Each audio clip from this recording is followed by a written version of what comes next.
Our difficulty, as I said, is not about the ultimate future. Our difficulty is how to make the heterogeneous mess that we have today take a decision in common and march in a cooperative way on that road which is bound to lead us to unity.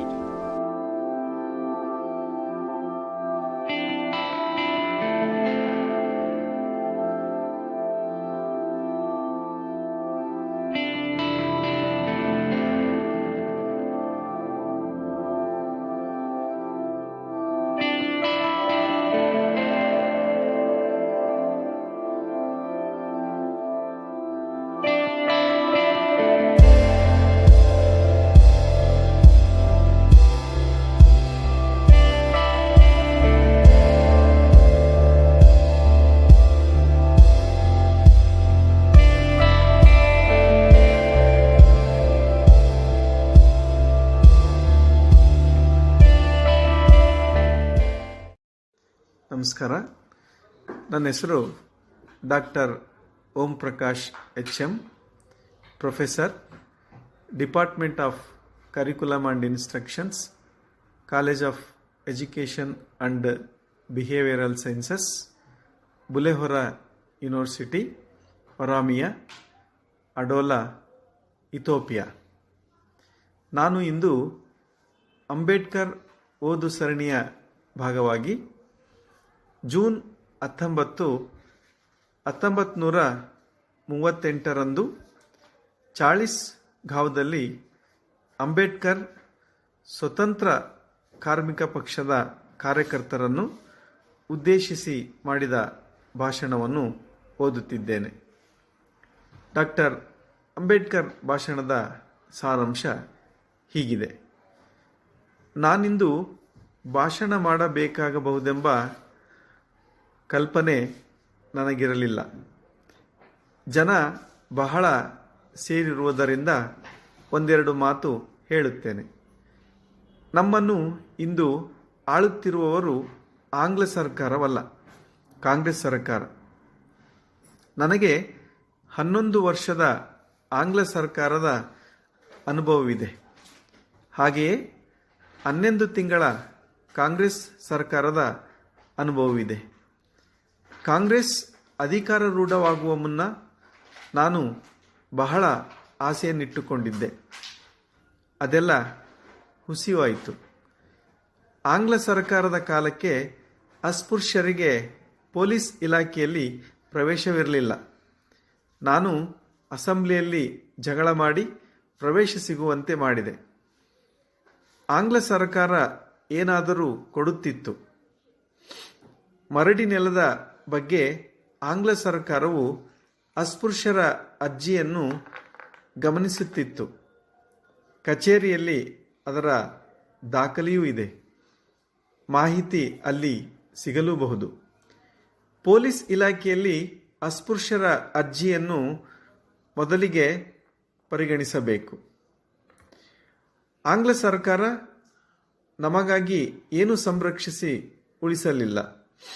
ಎಲ್ಲರ ಜೊತೆಗೆ ಏನಾದರೂ ಲಾಭವಾದರೆ ನೀವು ಪಡೆಯಬೇಕು. ಒಂದೇ ತಾಯಿಯ ಉದರದಲ್ಲಿ ಜನಿಸಿದ 4 ಮಕ್ಕಳಲ್ಲಿ ದೊಡ್ಡ ರೊಟ್ಟಿಯ ತುಣುಕು ಹಿರಿಯ ಮಗನಿಗೆ ನೀಡಲಾಗುತ್ತದೆ. ತಾಯಿ ಕೊನೆಯ ಮಗನಿಗಾಗಿ ರೊಟ್ಟಿ ಮುಚ್ಚಿಡುತ್ತಾಳೆ.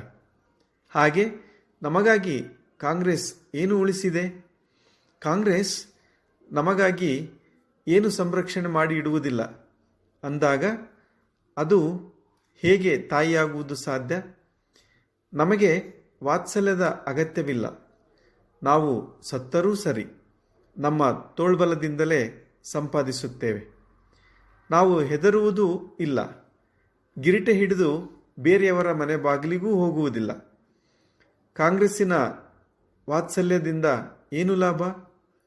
ನಾನು ಗಾಂಧಿಯ ಶತ್ರುವಲ್ಲ. ಯಾರಿಗೆ ಸತ್ಯವೆನಿಸುತ್ತದೆಯೋ ಅದನ್ನೇ ಅವರು ಮಾಡುತ್ತಾರೆ. ನಾನು ಗಾಂಧಿಯವರ ಕಾರ್ಯವನ್ನು ಲೆಕ್ಕಿಸುವುದಿಲ್ಲ. ಕಾಂಗ್ರೆಸ್ ಗಾಂಧಿಯ ಕೈಯಲ್ಲಿದೆ.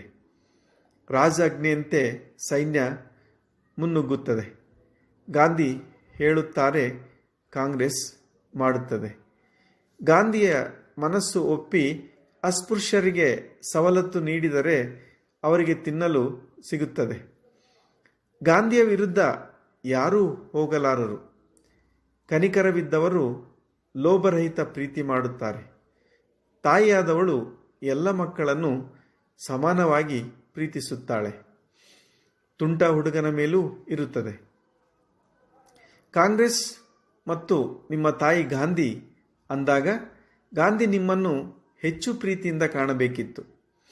ಆದರೆ ಹಾಗೆ ಕಾಣುವುದಿಲ್ಲ. ಪರರನ್ನು ನಂಬಿದರೆ ಅವರ ಕೆಲಸ ಮುಳುಗಿದಂತೆ. ಆದ್ದರಿಂದ ತನ್ನ ಕೆಲಸ ತಾನೇ ಮಾಡಬೇಕು. ನಮ್ಮ ಮೇಲೆ ದೊಡ್ಡ ಸಂಕಟ ಎರಗಿದೆ. ಅದು ನಿಮಗೆ ಗೋಚರಿಸುತ್ತಿಲ್ಲ. 2000 ವರ್ಷಗಳ ಪರಿಸ್ಥಿತಿ ನಿಮಗೆ ಮೈಗೂಡಿ ಬಿಟ್ಟಿದೆ. ದುಳಿಯ ಬಗೆಗೆ ಹೇಳುತ್ತೇನೆ. ದುಳಿಯ ಪಾಠಕಶಾಸ್ತ್ರಿಗಳು ಹಿಂದೂ ಧರ್ಮಶಾಸ್ತ್ರಜ್ಞರು. ಅಸ್ಪೃಶ್ಯರ ಪೂರ್ವೋಕ್ತಿ ಎಂಬ ಪುಸ್ತಕ ರಚಿಸಿದ್ದಾರೆ. ಯಾವುದೋ ಕೆಲಸದ ನಿಮಿತ್ತ ಶಾಸ್ತ್ರಿಗಳಿಗೆ ಸುದ್ದಿ ಕಳಿಸಿದೆ. ನಾನು ಕಾರು ಏರಿ ಪಾಠಕಶಾಸ್ತ್ರಿಗಳ ಕಡೆಗೆ ಹೋದೆ. ನಾನು ಬಂದಿದ್ದೇನೆ, ಭೇಟಿಯಾಗಬಹುದೇ ಎಂದು ಒಬ್ಬ ಆಸಾಮಿಯನ್ನು ಕೇಳಲು ಕಳಿಸಿದೆ. ಅಲ್ಲಿ ಊಟ ನಡೆದಿತ್ತು. ಶಾಸ್ತ್ರಿಗಳು ಉತ್ತರ ಬರಲಿಲ್ಲ. ಅವರೇ ಧಾವಿಸಿ ಹೊರಗೆ ಬಂದರು. ನಾನು ನಿಮ್ಮೊಂದಿಗೆ ಚರ್ಚೆ ಮಾಡಲು ಬಯಸುತ್ತೇನೆ. ಪಾಠಶಾಲೆಗೆ ಹೋಗೋಣ ಎಂದು ಹೇಳಿದೆ. ಅವರು ಕಾರಿನಲ್ಲೇ ಕೂತು ಚರ್ಚೆ ಮಾಡೋಣ ಎಂದರು. ದುಳಿಯ ರಸ್ತೆ ತೀರಾ ಕಿರುದಾಗಿದೆ. ಹೆಚ್ಚು ಹೊತ್ತು ಕಾರಿನಲ್ಲಿ ಕೂತಿರುವ ಹಾಗಿಲ್ಲ ಎಂದು ಸಾಕಷ್ಟು ಹೇಳಿ ನೋಡಿದೆ. ಆದರೆ ಪ್ರಯೋಜನವಾಗಲಿಲ್ಲ. ನಿರುಪಾಯಗೊಂಡ ಬಂಗಲೆಗೆ ಹೋಗಿ ಚರ್ಚೆ ಮಾಡಬೇಕಾಯಿತು. ಚರ್ಚೆ ಚೆನ್ನಾಗಿ ನಡೆಯಿತು. ನನ್ನಂತೆ ಶಿಕ್ಷಣ ಪಡೆಯುವವರು ಕಡಿಮೆ ಇರಬಹುದು.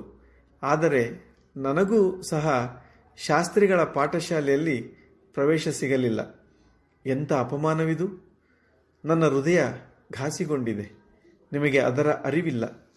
ನಾವು ಹೋರಾಡಿದಾಗಲೇ ನಮಗೇನು ಬೇಕೋ ಅದು ಲಭಿಸುತ್ತದೆ. ಕಾಂಗ್ರೆಸ್ ಗಾಂಧಿಯ ಧೋರಣೆಯು 11 ತಿಂಗಳಲ್ಲಿ ಕಂಡುಬಂತು. ನಾಗಪುರದ ಸಚಿವ ಶರೀಫರ ಪ್ರಕರಣವೇ ಅದರ ಉತ್ತಮ ಪುರಾವೆ. ಅದಕ್ಕಾಗಿ ನಾವೆಲ್ಲರೂ ಒಗ್ಗಟ್ಟಿನಿಂದ ಸಂಘಟಿತರಾಗಿ ಹೋರಾಡಬೇಕಾಗಿದೆ. ಕಾಂಗ್ರೆಸ್ 50 ವರ್ಷದ್ದು. ಸ್ವತಂತ್ರ ಕಾರ್ಮಿಕ ಪಕ್ಷವು 1.5-2 ವರ್ಷದ್ದು. ಕಾಂಗ್ರೆಸ್ಸಿಗೆ ಯಾರದ್ದಾದರೂ ಹೆದರಿಕೆ ಇದ್ದರೆ ಅದು ಸ್ವತಂತ್ರ ಕಾರ್ಮಿಕ ಪಕ್ಷದ್ದೇ. ನಾವು 15 ಜನರು ಸೇರಿ ಕಾಂಗ್ರೆಸ್ಸನ್ನು ಹೈರಾಣಗೊಳಿಸಿ ಬಿಡುತ್ತೇವೆ. 15ರ ಬದಲಿಗೆ 35-40 ಜನರು ಇದ್ದುದೇ ಆಗಿದ್ದರೆ ನಮ್ಮದೇ ರಾಜ್ಯ ಬಂದು ಬಿಡುತ್ತಿತ್ತು. 10-15 ವರ್ಷಗಳಲ್ಲಿ ಒಗ್ಗಟ್ಟಾಗಿ ಬಿಟ್ಟರೆ ಖಂಡಿತವಾಗಿಯೂ ನಮ್ಮದೇ ರಾಜ್ಯ ಬರುತ್ತದೆ. ನೀವೆಲ್ಲರೂ ನನ್ನನ್ನು ದೇವರೆಂದು ಭಾವಿಸುತ್ತೀರಿ. ನಾನು ದೇವರಲ್ಲ, ಮಹಾರ. ನಿಮ್ಮ ಸ್ವತಂತ್ರ ಕಾರ್ಮಿಕ ಪಕ್ಷವೇ ದೇವರು. ಗುಂಡು ಕಲ್ಲಿಗೆ ಸಿಂಧೂರ ಲೇಪಿಸಿದರೆ ದೇವರಾಗುತ್ತಾನೆ. ಹಾಗೆ ನಿಮ್ಮ ನಿಜವಾದ ದೇವರು ಸ್ವತಂತ್ರ ಕಾರ್ಮಿಕ ಪಕ್ಷ. ಎಲ್ಲರೂ ಈ ಪಕ್ಷದ ಸದಸ್ಯರಾಗಿ. ವರ್ಷಕ್ಕೆ 4 ಆಣೆ ವಂತಿಗೆ ಏನು ಹೆಚ್ಚಲ್ಲ. ನಾನು ಸಾಕಷ್ಟು ಮಾತನಾಡಿದೆ. ಇಲ್ಲಿಗೆ ಈ ಅಂಬೇಡ್ಕರ್ ಅವರ ಒಂದು ಭಾಷಣ ಕುರಿತು ನಾವು ನೋಡಿದೆವು. ಧನ್ಯವಾದಗಳು.